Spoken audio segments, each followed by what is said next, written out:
Hey guys, welcome to another edition of DIY Crafts with Stacey Food Edition. So I want to apologize up front for how bright it is. The sun is shining, the birds are singing, it's a beautiful day. So I'm just enjoying it and going with it. So for today's fun craft, we're going to be making DIY fudge. This one is a fun one for me because it's literally 3 ingredients. I have made it as regular fudge and I have made peanut butter fudge. And of course you could also make it with white chips as well. So the ingredients that you are going to need to make your fudge are, you will need 18 ounces of chocolate chips. I just buy the Great Value brand of the semi-sweet chips. I did not realize when I made my fudge that these were minis. You don't have to buy the mini morsels. You can actually buy the regular size ones. However, the mini work just as well, and actually they might melt a little bit quicker. But I realized that after I started making it that I had bought the mini. Next, you will need 2 tablespoons of butter. So just 2 notches of your butter. Next, you will need 1 14-ounce can of sweetened condensed milk. And all of my ingredients, guys, I always try to buy off-brand.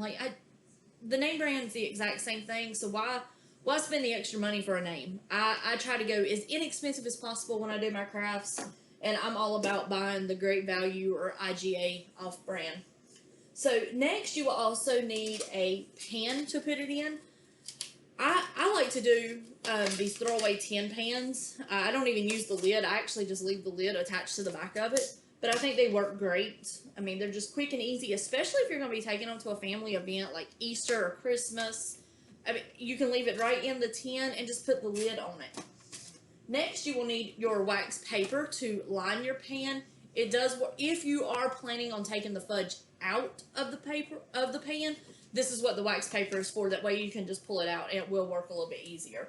If you're planning on just leaving it in the pan, then you won't even need the wax paper. You will need your vegetable oil. I'll explain this in a minute. You will also need a spoon to stir. You will need a spatula, and you'll need a mixing bowl.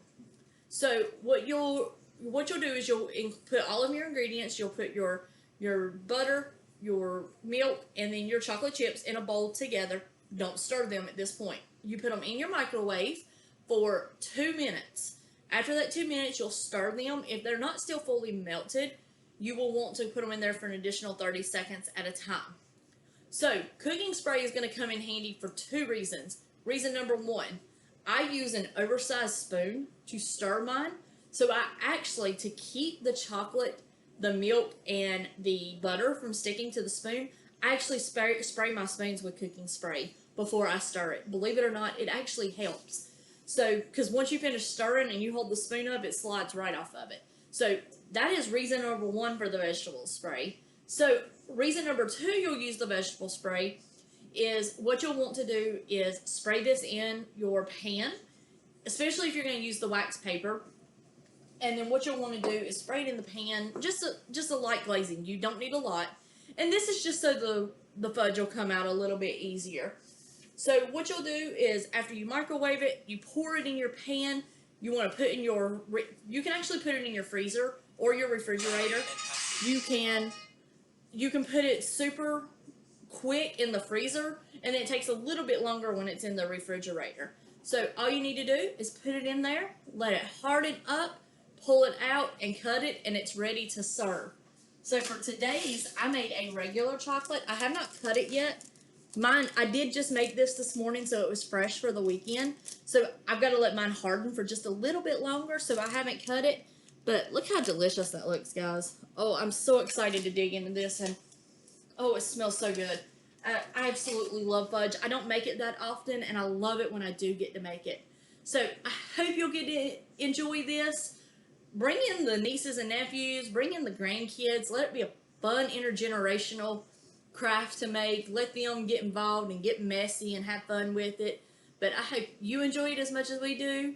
Be sure to share your pictures, and if you've never made it, we would love to hear feedback on it. I want to hear what your thoughts are and see what you think about it, because like I said, it's one of my favorites. I enjoy it. I've given it as gifts before.